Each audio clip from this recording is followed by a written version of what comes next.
The margin in Sunday's election is projected to be at least 15 percentage points over his rival Marine Le Pen. He has admitted defeat, telling supporters that French people wanted a strong political counterweight to Mr. Macron's presidency. Hugh Schofield reports from Paris. This is a clear victory for President Macron. His lead over Marine Le Pen is big enough to be unambiguous and to allow him to embark on a second mandate with confidence. In the end, the threat from the far right proves to have been overstated in the polls. Nonetheless, it is still the biggest ever score by the nationalist camp.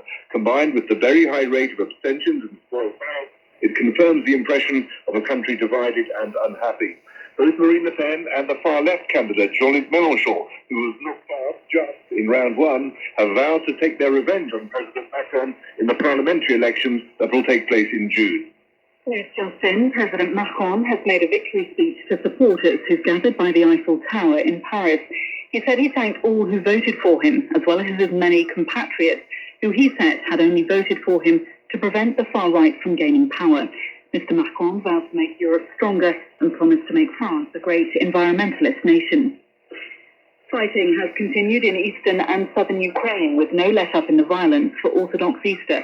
Russian forces again bombarded the huge steelworks in Mariupol, where Ukrainian combatants and civilians are holding out. President Zelensky said on Saturday that he would meet senior U.S. officials in the capital on Sunday.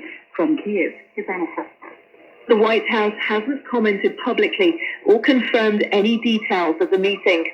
In Mariupol, attempts to establish a humanitarian corridor were again frustrated. Over the last week, only a few hundred people have been evacuated via official routes.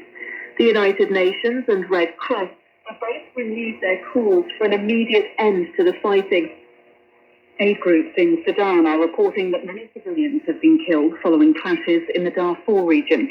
Fighting broke out between two rival communities on Friday in the Crink region of West Darfur.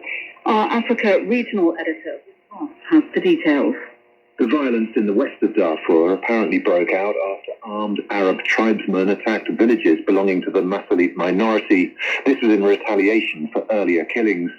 The violence then escalated and there was widespread looting and many homes were scorched.